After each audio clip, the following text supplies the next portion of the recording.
Baik saudara, kita akan lanjutkan pembacaan firman Tuhan. Sekarang kita sudah di Ayub pasal yang ke-9. Judul perikopnya, jawab Ayub, tidak seorang pun dapat bertahan di hadapan Allah. Setelah temannya yang meyakinkan Ayub bahwa dia kena kutuk, dia punya dosa, dia salah. Ya, jadi temannya Bildad itu terus memperkatakan hal-hal yang seperti itu. Ya, sekarang Ayub 9 ayat 1. Tetapi Ayub menjawab, sungguh aku tahu bahwa demikianlah halnya. Masakan manusia benar di hadapan Allah? Jikalau ia ingin berperkara dengan Allah, 1 dari 1000 kali ia tidak dapat membantahnya. Allah itu bijak dan kuat, siapakah dapat berkeras melawan dia dan tetap selamat?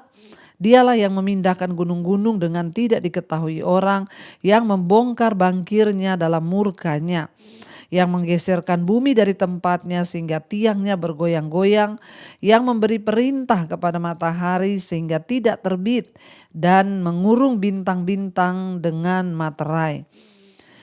Yang seorang diri membentangkan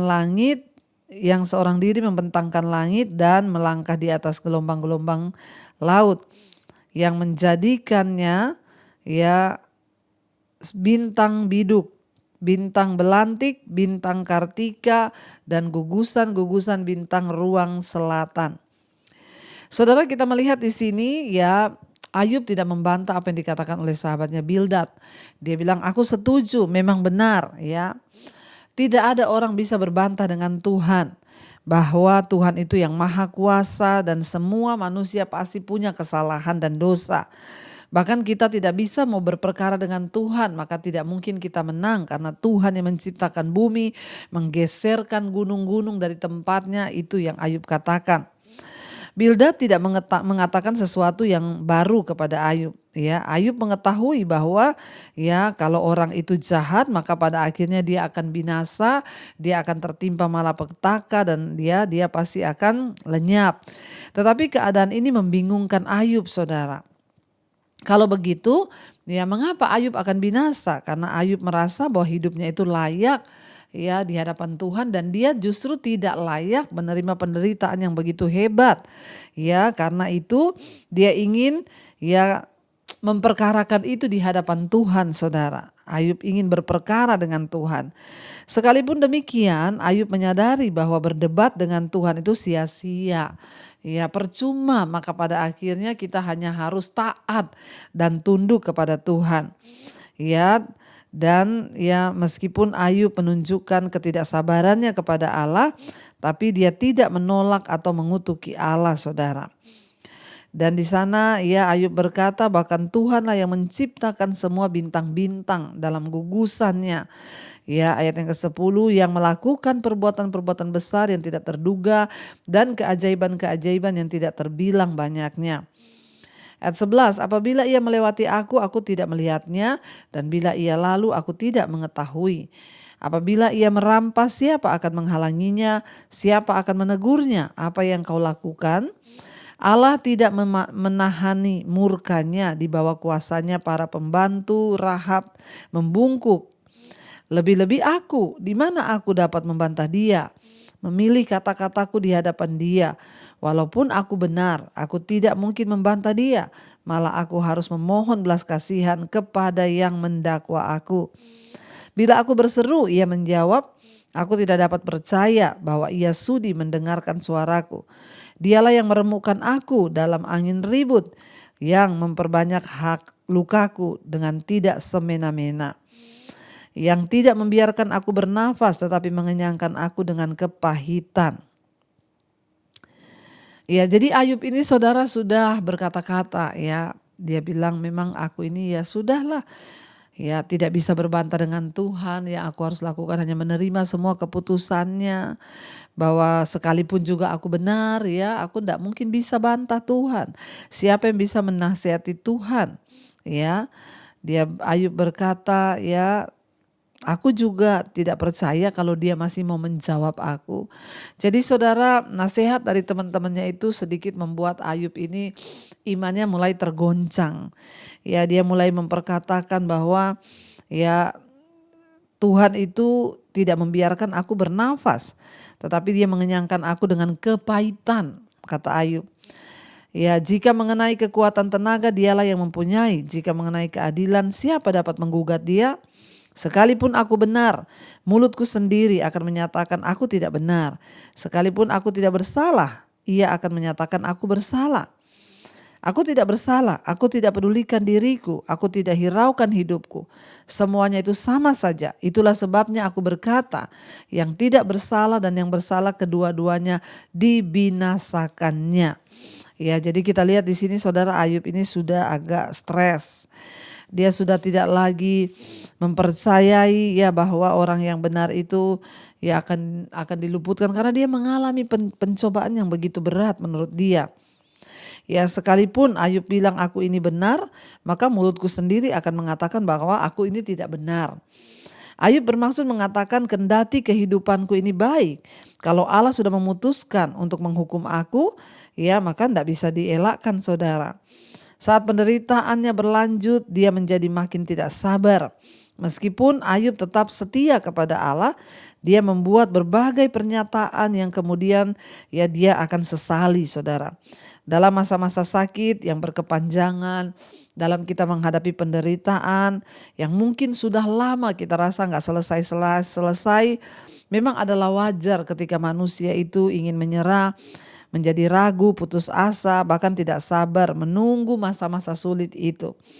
Tapi saudara, selama masa-masa tersebut ya manusia membutuhkan untuk mendengar ya Tuhan berbicara dan biarkan Tuhan menolong kita.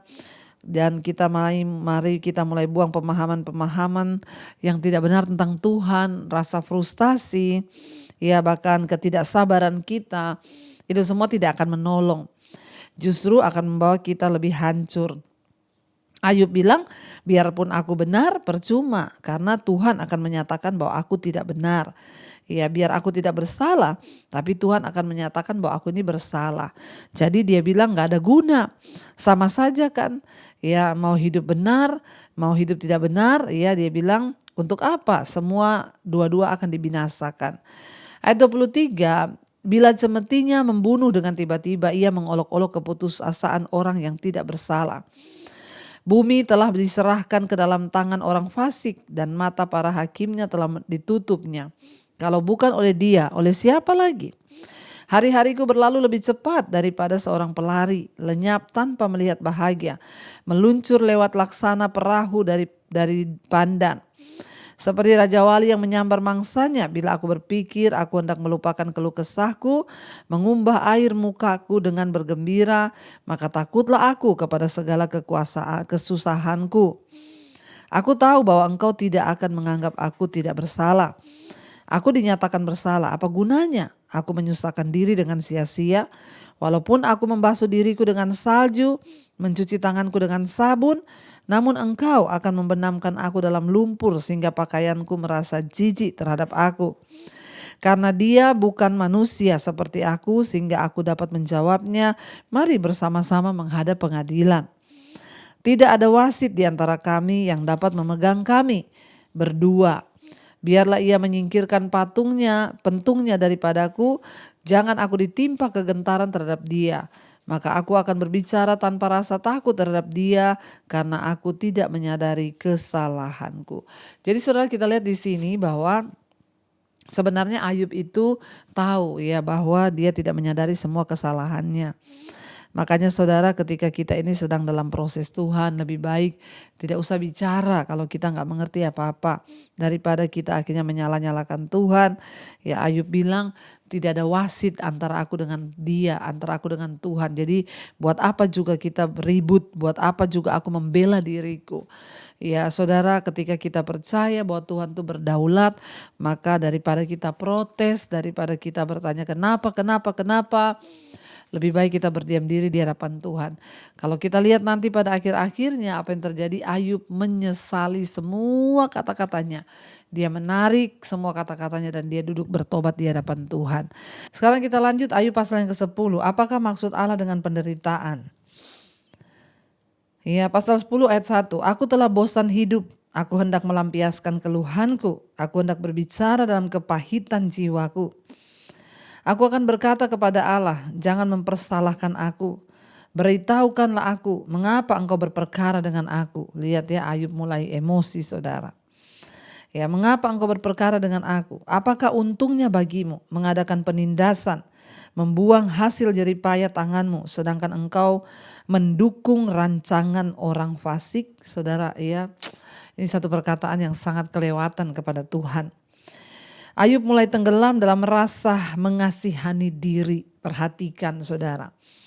Ketika orang menghadapi pencobaan yang begitu berat, seringkali ya tanpa kita sadari kita terjatuh dan tenggelam kepada ya rasa iba diri atau mengasihani diri sendiri.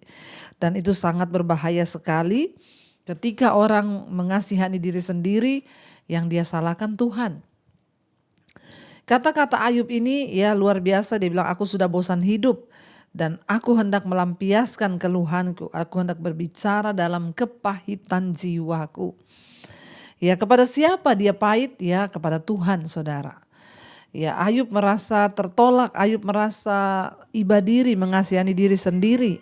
Ya, Ayub merasa bahwa hidupnya itu sudah tidak ada gunanya. Ayub merasa bahwa dia itu sudah bosan hidup, bahkan dia mempersalahkan Tuhan saudara. Dan Ayub itu merasa bahwa ya apa yang dia lakukan itu semua sia-sia.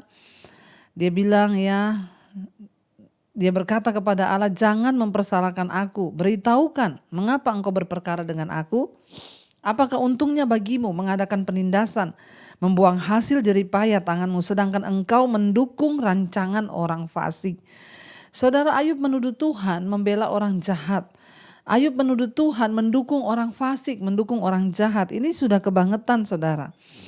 Ya, karena penderitaan yang membingungkan dia, ya karena penderitaan ya yang dia alami terasa begitu berat sehingga dia itu merasa kasihan pada diri sendiri. Dan pada titik ini saudara, ya kita lihat bahwa kita hanya satu langkah lagi, yaitu dari tindakan membenarkan diri di hadapan Tuhan. Hanya satu langkah lagi ini menuju kepada kemurtatan, karena mulai menuduh Tuhan jahat, mulai menuduh bahwa Tuhan mendukung orang jahat dan menyakiti orang benar. Ya, tinggal satu langkah lagi, maka ini menuju kepada kemurtatan saudara. Hati-hati, jangan pernah mengasihani diri sendiri ketika kita sedang diproses atau ketika kita sedang ada dalam penderitaan. Ya, mari saudara, kita ini dimanapun kita mengikuti jalan hidup kita, di berbagai ketidakadilan yang mungkin kita alami dalam kehidupan kita, jangan pernah berkata ya betapa tidak adilnya Tuhan. Jangan pernah menuduh Tuhan jahat, apalagi Ayub berkata engkau mendukung rancangan orang fasik. Ini adalah perkataan yang kurang ajar terhadap Tuhan saudara. Bahkan seringkali ya mari kita sadari, seringkali pun kita berkata begitu, kenapa Tuhan engkau tidak adil. Ya, saya seringkali dapat orang konseling, Bu saya mau konseling masalah saya berat. Iya, kenapa? Saya mau tanya Bu, kenapa Tuhan itu jahat? Waduh saudara, ya banyak orang Kristen yang menuduh Tuhan itu jahat karena apa? Karena apa yang diinginkan tidak terjadi sesuai yang dia diinginkan sehingga dia menuduh Tuhan itu jahat. Dia berkata ayat 4, apakah engkau mempunyai mata badani? Samakah penglihatanmu dengan penglihatan manusia? Apakah hari-harimu seperti hari-hari manusia? Tahun-tahunmu seperti hari-hari seorang laki-laki? Sehingga engkau mencari-cari kesalahanku dan mengusut dosaku. Saudara bayangkan, perhatikan katamu di sana adalah huruf besar yang ditujukan kepada Tuhan. Ayub berkata, apakah kau punya mata? Ya. Apakah dia menuduh Tuhan tuh gak bisa lihat mana yang benar, mana yang salah. Dia menuduh bahwa hidupnya itu sudah baik, hidupnya sudah benar. Ya, tapi Tuhan menjatuhkan penghukuman atas dia. Dia bilang, apakah kau punya mata? Apakah hari-harimu itu seperti manusia? Apakah kamu tuh seperti seorang laki-laki? Kenapa engkau mencari-cari kesalahanku dan mengusut dosaku? Ya saudara, dalam ketidaktahuan kita dalam menjalani proses hidup, jangan berkata-kata yang kurang ajar terhadap Tuhan. Kita harus belajar untuk tunduk ya dan mensyukuri semuanya sebab Tuhan sudah tahu endingnya. Ayat 7, padahal engkau tahu bahwa aku tidak bersalah dan bahwa tiada seorang pun dapat memberi kelepasan dari tanganmu. Ya, Ayub berkata, tanganmu lah yang membentuk dan membuat aku, tetapi kemudian engkau berpaling dan hendak membinasakan aku. Ingatlah bahwa Engkau yang membuat aku dari tanah liat, tetapi Engkau hendak menjadikan aku debu kembali. Ya, di dalam keputusasaan Ayub, saudara, dia menyalahkan Tuhan, merasa Tuhan itu ya bahkan manusia lebih pintar dari Tuhan. Hati-hati ya, jangan pernah berpikir dengan kekuatanmu manusia, apalagi membandingkan Tuhan dengan manusia. Dan bertanya apakah engkau punya mata, bahaya saudara ya. Lalu kita lanjut ayat yang ke-10. Bukankah engkau yang mencurahkan aku seperti air susu dan mengentalkan aku seperti keju? Engkau mengenakan kulit dan daging kepadaku serta menjalin aku dengan tulang dan urat. Hidup dan kasih setia kau karuniakan kepadaku dan pemeliharaanmu menjaga nyawaku.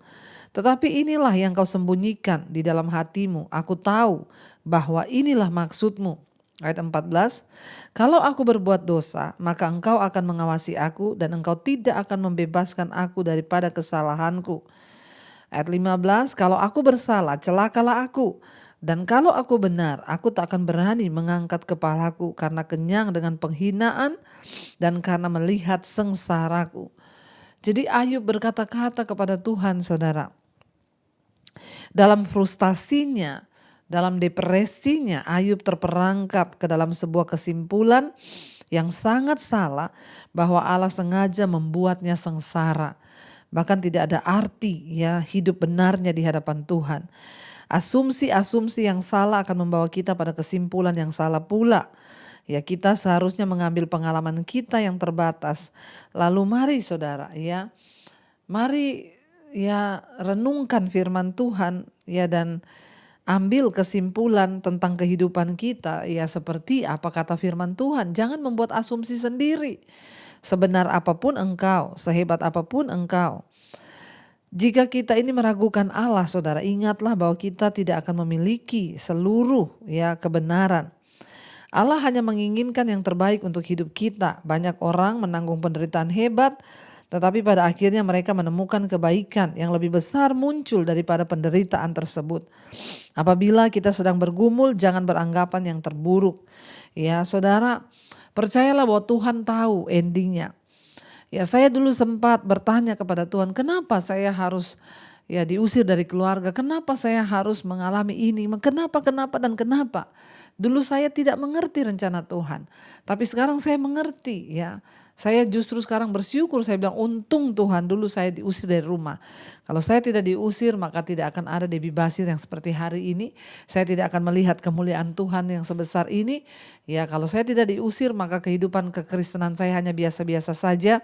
Saudara, ya Tuhan tahu apa yang ada di depan kita dan Tuhan paling tahu apa yang akan terjadi. Makanya jalani saja setiap proses saudara ya, jangan pernah menyerah apalagi menuduh Tuhan jahat. Ayat yang ke-16, kalau aku mengangkat kepalaku maka seperti singa engkau akan memburu aku dan menunjukkan kembali kuasamu yang ajaib kepadaku. Engkau akan mengajukan saksi-saksi baru terhadap aku. Engkau memperbesar kegeramanmu terhadap aku dan pasukan-pasukan baru bahwa bala tentara melawan aku. Mengapa engkau menyebabkan aku keluar dari kandungan? Lebih baik aku binasa sebelum orang melihat aku. Saudara, luar biasa Ayub stres dan frustrasi sehingga dia marah sama Tuhan. Kenapa biarkan dia keluar dari kandungan? Maka aku seolah-olah tidak pernah ada dari kandungan ibu, aku langsung dibawa ke kubur. Bukankah hari-hari umurku hanya sedikit? Biarkanlah aku supaya aku dapat bergembira sejenak sebelum aku pergi dan tidak kembali lagi ke negeri yang gelap dan kelam pekat. Ke negeri yang gelap gulita, tempat yang kelam pekat dan kacau balau, di mana cahaya terang serupa dengan kegelapan. Ya, kita lihat saudara, kita belajar hari ini. Ya, jangan pernah menuduh Tuhan, jangan pernah menyalahkan Tuhan. Ayub sedang menyatakan pandangan tentang kematian yang umum pada zaman perjanjian lama, bahwa orang mati akan pergi ke tempat yang gelap, di mana di sana tidak ada kegembiraan, di sana tidak ada ya apapun, di sana hanya ada tempat yang gelap dan tidak ada penghidupan dan tidak ada lagi apa-apa. Dan untuk mendapat gambar yang lebih luas mengenai pandangan Ayub tentang kematian saudara, yaitu Ayub berkata-kata tentang kematian yang sering digambarkan dalam perjanjian lama. Tapi kita percaya dalam perjanjian baru, Ya, di dalam Kristus Yesus, kematian itu adalah sebuah keuntungan. Ya, bahwa kita lepas dari semua penderitaan di hidup. Ya, tetapi jangan minta mati sebelum waktunya Tuhan. Karena itu saudara, biarlah kita mau terus percaya dan berharap kepada Tuhan. Dan biarlah juga kita mau terus setia dan ya terus berpegang pada apa yang baik yang sedang Tuhan izinkan terjadi. Mari kita tundukkan kepala, kita berdoa. Terima kasih Bapa, kami mengucap syukur buat hari ini. Terima kasih buat anugerah Tuhan. Terima kasih buat firman-Mu yang selalu memberikan kekuatan kepada kami. Terima kasih buat setiap pengajaran firman, hikmat yang Kau berikan agar kami mengerti. Di balik setiap masalah persoalan yang kami hadapi, Tuhan punya rencana dan Engkau turut bekerja mendatangkan kebaikan. Kami mengucap syukur untuk semua anugerah yang Tuhan beri buat kami. Ajar kami sungguh-sungguh hidup di dalam perkenan-Mu ya Bapa. Berkati Tuhan setiap anak-anak-Mu, mereka yang terus mencari Engkau, yang terus mencari perkenanan-Mu. Tuhan beri kekuatan. Hari-hari ini kami tahu kekuatan kami tidak seberapa. Mungkin kami sedang diproses, kami sedang mengalami penderitaan. Tapi ajar kami tidak menuduh Tuhan jahat. Ajar kami untuk menahan mulut kami. Biarlah kami kedapatan berkenan kepada Tuhan. Biarlah setiap proses yang kami jalani hari-hari ini membuat iman kami semakin kuat. Dan Tuhan juga membawa kami untuk semakin naik ke level yang lebih tinggi dan bukan sebaliknya. Terima kasih Bapa, Kau beri kekuatan kepada setiap kami agar hidup kami sungguh-sungguh Tuhan ada di dalam perkenanan-Mu Bapa. Kami mengucap syukur buat segala anugerah Tuhan yang terbaik, roh jiwa dan tubuh kami Tuhan. Biarlah Engkau yang pimpin senantiasa. Bagi semua anak-anak-Mu yang mengharapkan mujizat, biarlah terjadi mujizat dalam rumah tangga, dalam pekerjaan, dalam keuangan, dalam kesehatan. Biarlah mujizat Tuhan terjadi atas hidup kami. Karena Tuhan tahu batas kekuatan kami dan Engkau tidak pernah mencobai melampaui batas kekuatan kami. Terima kasih Bapa, Engkau juga Tuhan yang menyembuhkan setiap mereka yang sakit. Biarlah pemulihan terjadi. Di dalam nama Yesus tidak ada perkara yang mustahil bagi Tuhan. Segala apapun Tuhan yang dapat membuat kesehatan kami terganggu, kekhawatiran, ketakutan, kecemasan, kami tolak itu semua di dalam nama Yesus. Kau Tuhan yang melindungi setiap kami, membawa kami dalam jalan-jalan perkenanan-Mu ya Bapa. Terima kasih Tuhan. Semua mereka yang terikat dengan hutang piutang, masalah dalam keuangan, Tuhan tolong beri jalan keluar. Kami percaya tidak ada perkara yang mustahil bagi Tuhan. Berkati yang merindu punya keturunan, dibukakan kandungan yang tertutup, Tuhan beri anak keturunan ilahi. Terima kasih Bapa yang mencari pekerjaan, juga Engkau beri yang terbaik. Yang ingin menjual aset, Tuhan juga tuntun ketemu dengan pembeli yang terbaik. Kami bersyukur untuk semua kebaikan Tuhan, roh jiwa dan tubuh kami serahkan ke dalam tangan-Mu ya Bapa. Biarlah anugerah Tuhan melimpah atas hidup kami, roh jiwa dan tubuh kami. Terima kasih Tuhan Yesus. Berkati bangsa dan negara kami Indonesia. Lawatan Tuhan tercurah bagi Indonesia. Pemerintahan kami, presiden, wakilnya, seluruh jajaran yang ada. Tuhan beri roh takut akan Tuhan. Juga sampai ke daerah-daerah kepala-kepala negara, roh takut akan Tuhan dalam hidup mereka. Hujan pertobatan tercurah di atas bangsa kami dari Sabang sampai Merauke. Indonesia diberkati Tuhan, tanahnya, laut, udaranya, semuanya diberkati Tuhan, menjadi negara yang sungguh-sungguh juga boleh menjadi berkat bagi banyak bangsa yang lain. Tuhan, kami juga mengangkat tangan untuk semua bangsa-bangsa di 5 benua, Asia, Afrika, Amerika, Eropa, Australia. Tuhan pegang kendali, hujan pertobatan tercurah di akhir zaman ini. Orang mencari Tuhan sungguh-sungguh dan menerima Engkau sebagai juru selamat. Terima kasih Bapa, karena itu saudara mari kita buka hati dan tangan kita. Terimalah kiranya berkat, rahmat, anugerah dari Allah Bapa, cinta kasih dari Tuhan Yesus Kristus, bahkan penyertaan Allah Roh Kudus turun atas hidup kita semua mulai hari ini bahkan sampai kali yang kedua. Tuhan Yesus datang kembali menjemput setiap kita dan nama kita tercatat dalam kitab kehidupan. Dalam nama Tuhan Yesus yang percaya diberkati Tuhan, katakan bersama, amin, amin, amin. Tuhan Yesus memberkati saudara. Shalom dan Immanuel.